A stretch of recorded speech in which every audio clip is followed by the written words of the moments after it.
start off with a case study.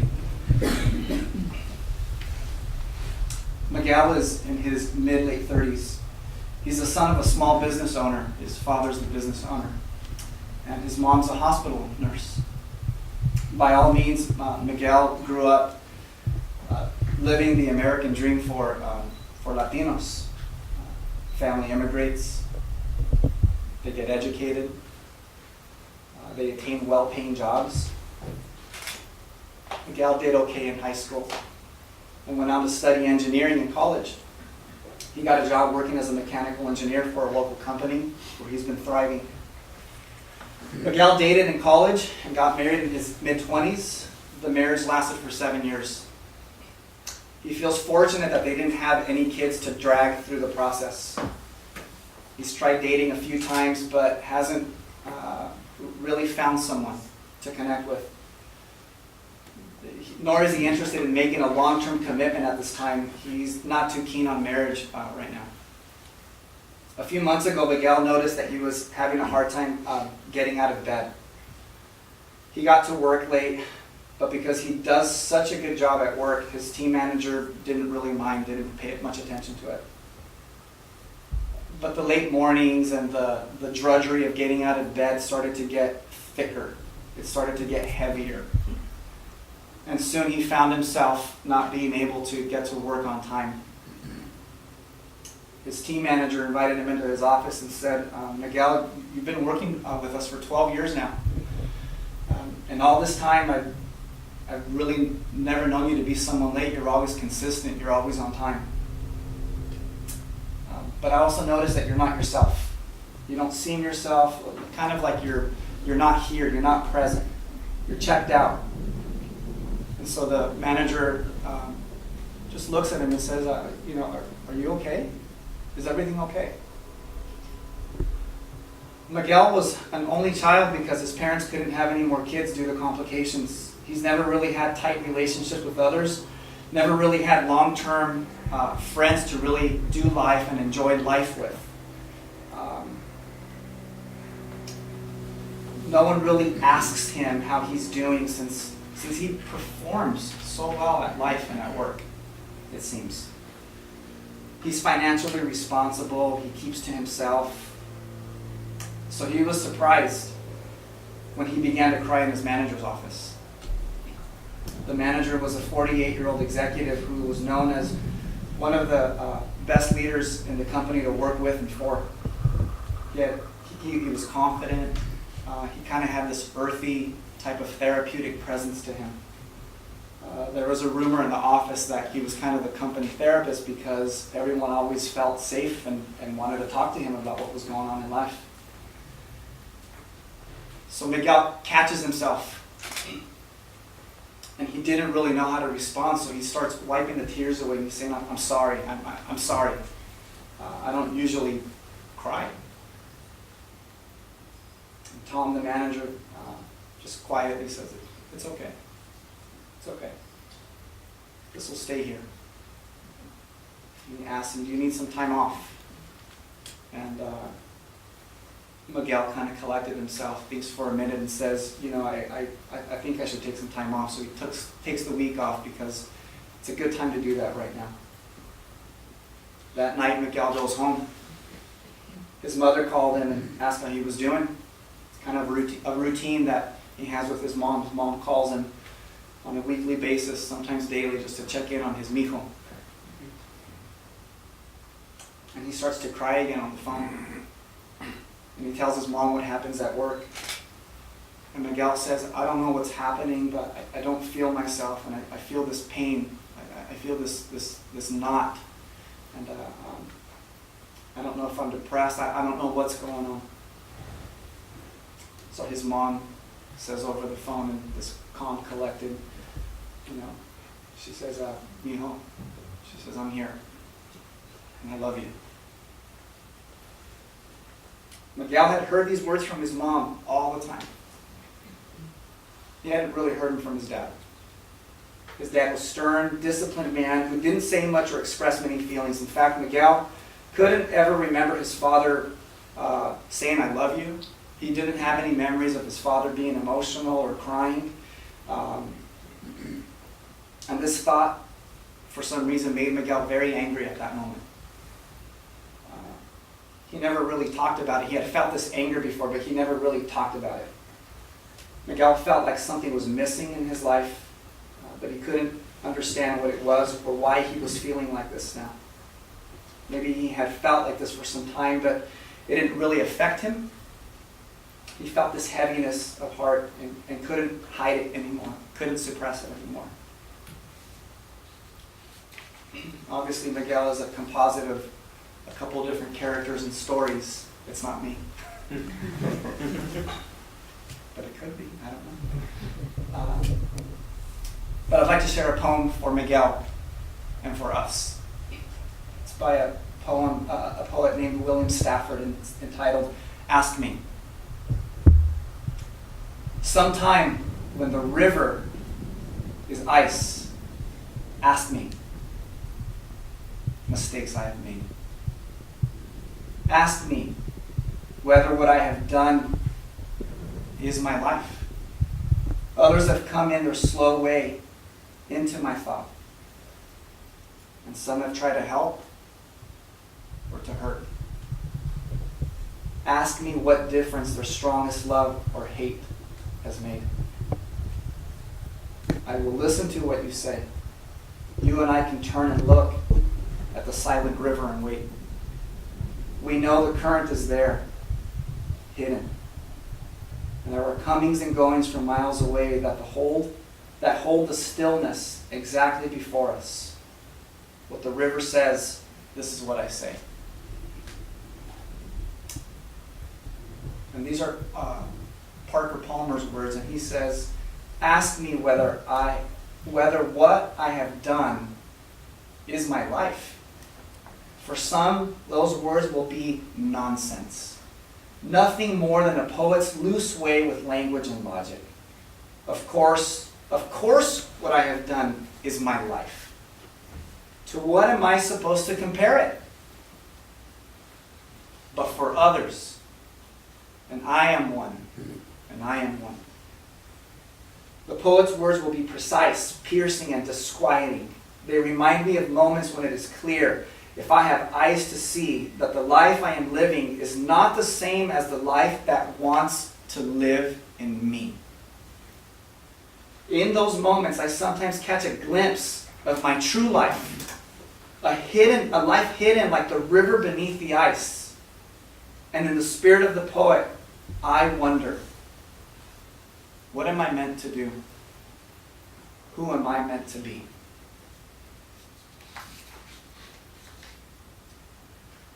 The process of identity formation is a journey that, whether you like it or not, you're on it.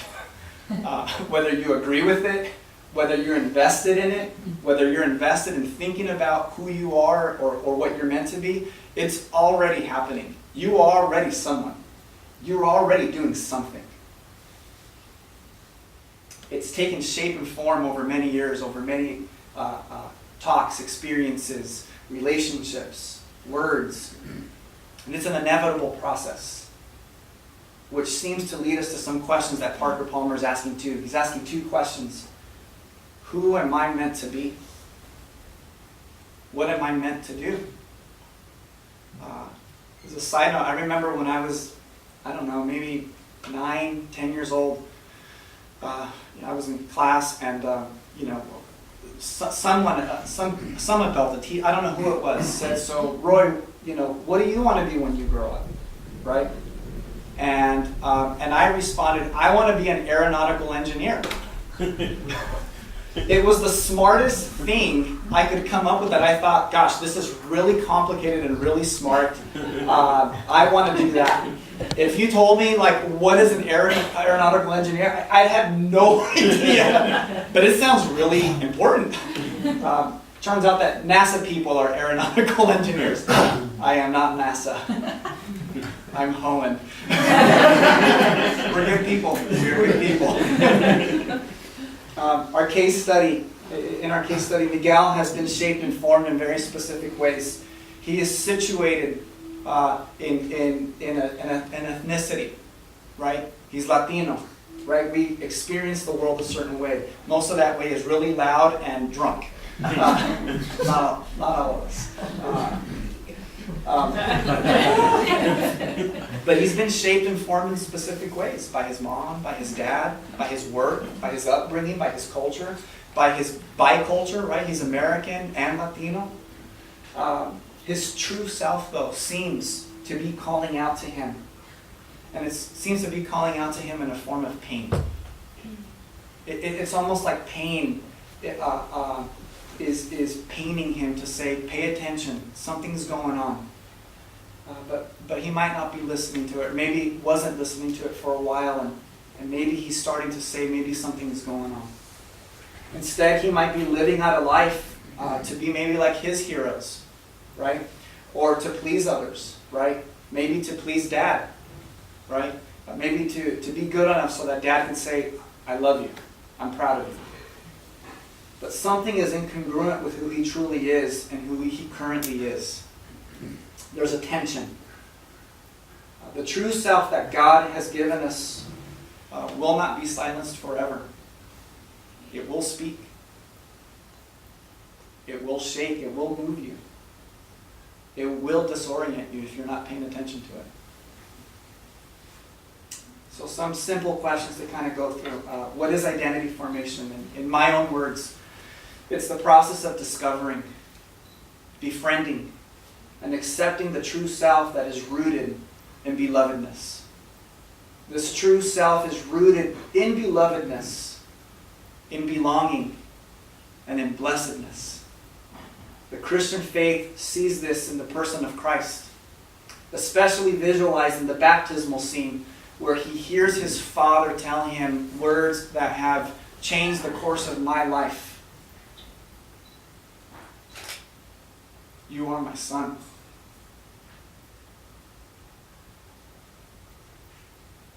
I think if he would have elaborated, he would have said, you're my son, you belong to me, you're mine.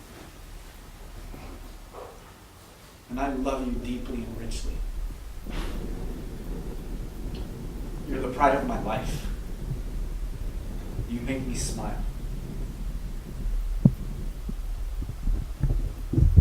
That's the Roy Inzunza paraphrase version of Mark 1. Identity formation, it's a composite of our feelings, which sometimes we're not even aware of. We can't name, we can't articulate. We know we feel something, but we can't name it at times. Or sometimes we can say, I feel sad, or I feel excited, right? Or I feel positive vibes, right? As one of my technicians always says, we got the positive vibes, Roy got the positive vibes. It's our thoughts, what we think, our imagination, our values, right? Whether you got them at home or at church or by reading or by watching MTV or Twitter, right? We're forming values as we're experiencing life. Our experiences, right? Our relationships, our presuppositions about how we see life and how we see one another. Our culture, right? We live in San Diego, right? I live in Oceanside, right? That has a say in my life. Our spirituality, if you grew up with faith, or if you didn't grow up with faith. Our desires, right? The passions, the fires that burn inside of you. Our fears, our body. The body is important. Ethnicity, likes, dislikes, sexuality, our personality, your gifts, your abilities, how you feel about yourself, your vision and mission in this world. In my Christian faith, this process of becoming is aimed. There's an aim. There's a goal. And it's to be shaped and formed, kind of like a potter in clay, which is used in the Bible. You have this potter and you have this clay. And for us, for those that adhere to the Christian tenets, it's that we be shaped and formed to look like the embodiment of Christ, who is supremely compassionate, who is supremely loving, who is supremely just, forgiving, inviting, who is completely his true self. So in real practical terms, why is it even important? And why does it matter to even think about who we are, who we're becoming, and what's shaped and formed us? Like, well, so what? Right? Why should I think about that? Why is that important? The self was given the breath, right, and the life at birth. Literally, the word in Hebrew in Genesis 1 means that you were blown into, right? That's breath. It's another word for it is pneuma. It's this being breathed into, right? Right? And so we're given this life at birth. It was given, and when we're born, we have this birthright. Something that no one ever talked to me about. Someone that no one ever told me about. That we have this birthright of power, of dignity, of belovedness, of potential, of purpose. That's your birthright. That's what we're trying to claim and reclaim. You have this birthright. I have this birthright. God says in this through this prophet, he says, God says that before we were even in our mother's womb, right? Check out this imagery. Before the mother's womb, he knew you and I. He knew you. He had already fashioned you to look a certain way, right? To have certain gifts and abilities, to have a certain purpose and a say in this life. The true self is already present. That's why it matters. Because the true self that God has given you is already present. We seem to have an impulse, an inward passion, a desire to know who we are and what to do with this self. We're already wired for that. In this Genesis account, we are made in the image and likeness of God and given instructions to be productive and to flourish. So like right from the get-go, right from the beginning, right? You're told that you're good. You're told that you matter, right? And you're told to do something productive and good with that in this world. That's your birthright. That's the context. The story says humanity was to steward and govern this world and our relationships towards this sense of this cosmic, common good. This birthright of power, of agency, of efficacy, and purpose, it drives me. It drives us. We seem to be driven by it, to a desire to explore, to think through this, to create, to produce, to be an artist, right? To look at things, to take them apart, right? I tell our technicians all the time, you guys are artists. You know, the way you pick apart a car, the way you, I don't see that. I don't, I'd have grease and, the motor would fall on me. I can't do that, right? Or the art of a sale. I can't do that. To be able to listen to somebody and to close the deal, so to speak, right? It's all a service to others, and it's a gift that they're offering, right? It's amazing. Right? But we're wired for that. We've been wired from that from the beginning. Right? And why? Because we reflect the God who made us. In the first story in the Bible, in the Genesis account, we see God creating and calling what He creates good. Which in some faith traditions and in some circles, even if you don't go to a church, sometimes that's not the case, right? The birthright, the beginning is not good. In my church, in my early church upbringing, it was you're sinful, you're evil, you're bad. My rules were you can't go to the movies, you can't drink, and you can't go with those who do, right? Everything is bad, right? I mean, I grew up with this anxiety of like, oh my gosh, I thought about going to watch a movie. Oh Lord, help me, right? But I find the same thing with people that don't go to church, right? They have these moral codes sometimes, or they think they have to live up to a certain standard, right? Oh, I can't do that. Well, why? But my mom told me, I can't do that, right? But from the get-go, God starts to create, right? It's almost like I can picture I don't know, maybe it's my music mind, but I picture like Him, he's got like music behind him, right? He's probably got the Roots behind him, or someone really good, right? He's kind of got this gangster lean as he's creating, right? But he's going for it, right? He says, okay, I gotta, let's start here, let's start there, right? And by the way, to be sure, I read the Genesis account as real poetic, right? Who knows how this started? I don't know. It was an evolution. I'm open to discuss that, right? But I'm more concerned that there is a beginning and that there is this beautiful earth, right? That when we wake up to in the morning, we if we're lucky enough to live close to the beach and we're driving by it, it's like, this is really beautiful. Like, why do I think it's so beautiful? Well, why does that move me? Why do when I look at the beach I feel so small? And yet I think that's okay. I'm not the center of it all. That's good news. Thank God that's good. I don't want to be the center of it all. We'd be in trouble, right?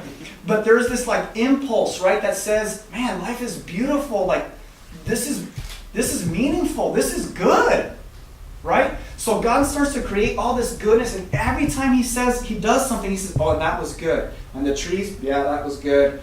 And the dogs, well, that was good. We're going to say those are man's best friend, right? And then he creates cats, and it's like, I don't know. We'll see, right? But he's saying good to all these things, right? And then he gets to creating humanity, and he shapes and forms humanity, and then the writers do something that in their culture and in their times, if you wanted to emphasize something, you said it twice. Right? So he starts to look at humanity, and he looks at them and he says, oh, but wait, this is my masterpiece. Humanity's my masterpiece. Humanity is good. It's a double good. It's a double good. Right? Like the ocean's good, the stars are good, right? Creation's good. No. But with humanity, with man, with woman, that's good. Good. So you got to turn around to your friend right now and say, you are good. So turn around to your neighbor and say, you are good. I wish I had somebody up in here that could give me an amen.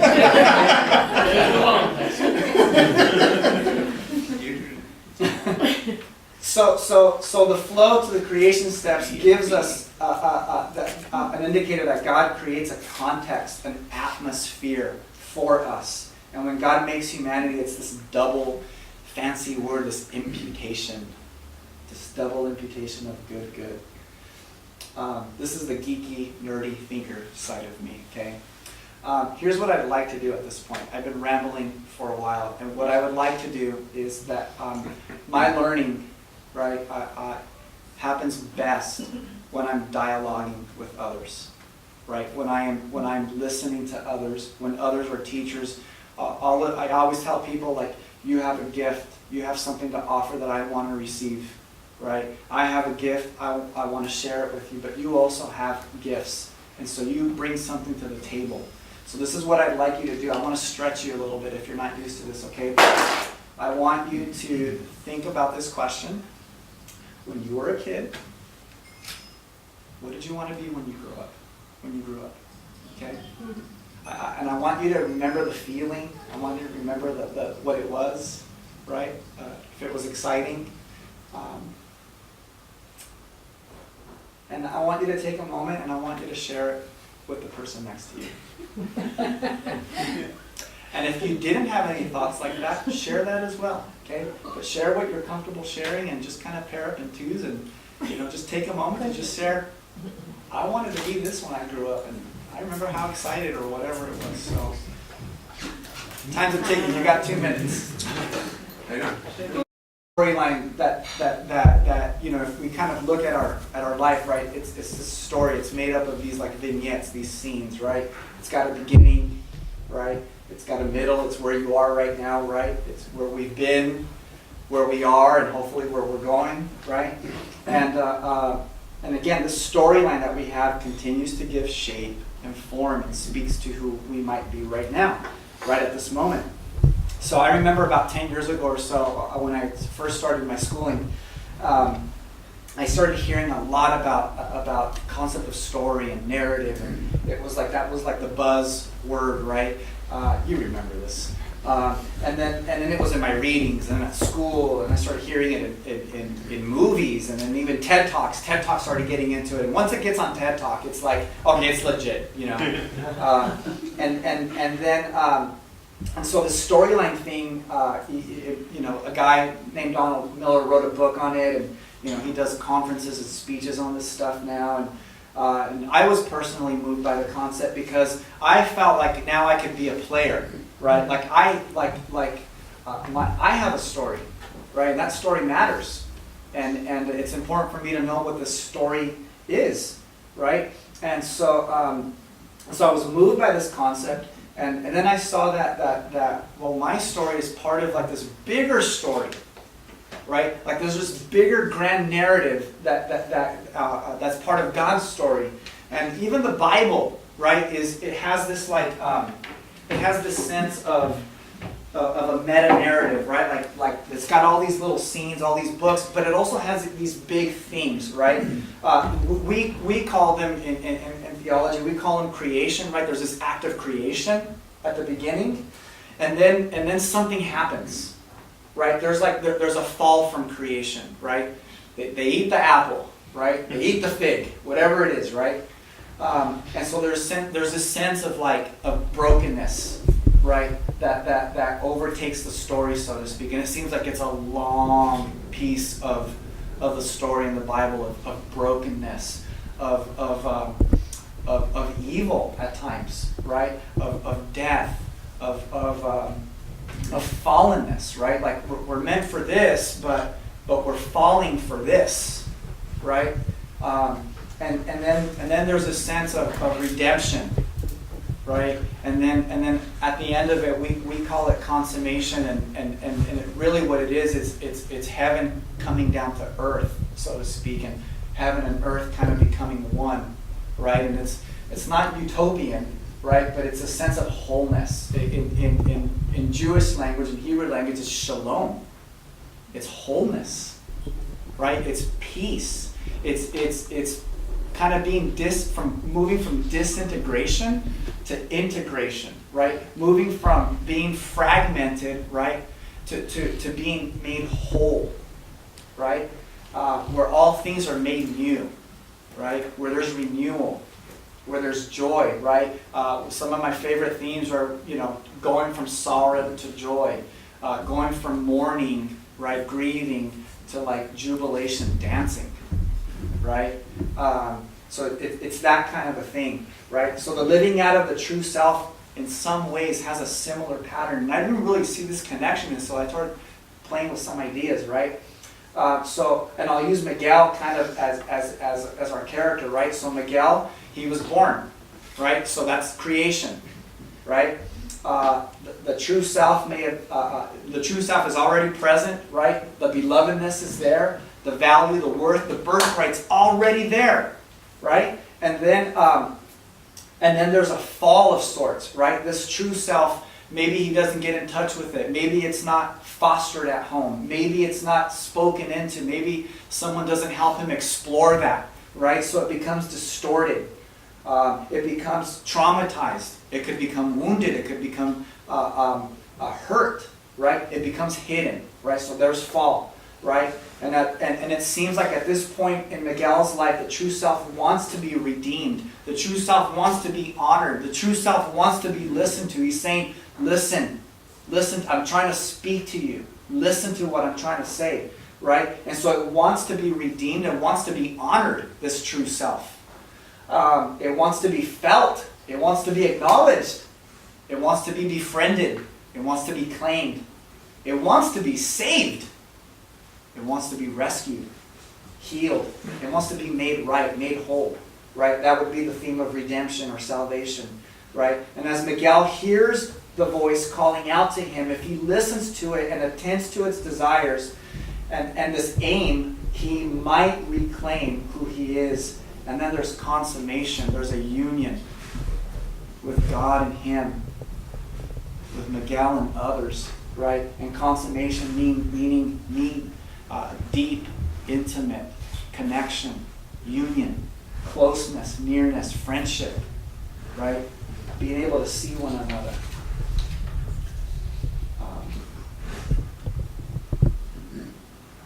So I'll just draw really quick. There's this concept in the storyline, right, that there's this Greek word, it's telos. And then there's another one called teleos, right? So here's our beginning, right? Creation, birth, whatever it might look like. So every story has a beginning, right? And then we're in the middle, most of us, right?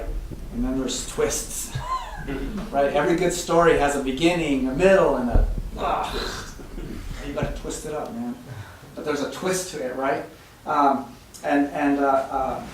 our beginning, right? Family of origin, your family, how you grew up, right? All of that stuff, right? And then the middle, right? Culture making, right? Your education, your work, your relationships, where you ended up going to school, what you ended up doing, right? That's the middle. And then there's the twists, right? There's decisions that we made that maybe didn't pan out, right? There's crisis, there's trauma, there's questions, there's adventures, right? There's life. And then there's the telos, right? And the telos is this sense of this aim, this goal, this end, so to speak, right? And so someone says, like, when you begin with the end in mind, right? So sometimes in counseling, what I'll do is I'll say, okay, if this is the aim right here, if this is the goal, and let's just say it's the end of life, right? Think of the most important things to you in life right now, right? Most people will say, every time I ask them, what's most important to you right now? Family. Relationships. Right? Some might say, well, my work, right? That's important. My livelihood, right? Some of us, some are lucky enough to be able to do work, their vocation, right, out of their talents and desires. Like, that's awesome. That's great. Some of us don't, and we live in this tension, right? But work, right? What else might be important to people? Health. Okay. What else might be important? Spirituality. Okay. Faith, spirituality. I'll put one down for me. Music. Music is very important to me, right? But you have certain things that are very, very important to you that maybe you haven't voiced, right? But they're in you, right?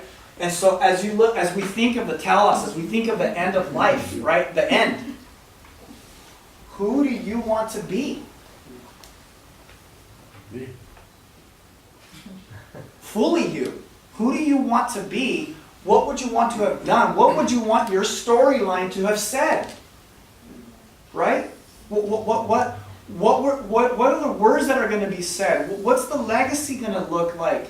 What's the felt experience going to be at the end of this? Right? So what I do is I start to say, well, okay, if I think of family, what kind of dad do I want to be? What kind of dad am I now?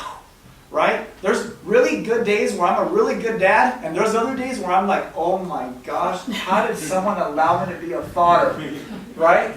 There's times in my marriage, when I think like, okay, I want to be a loving, compassionate, understanding husband, and there's times where I am not like that, and it's like you walk into our house and it doesn't look like the telos, right? Or my music, right? I think of music, and one day I think I'm good, and the other day I think, oh my gosh, this is cruddy, right?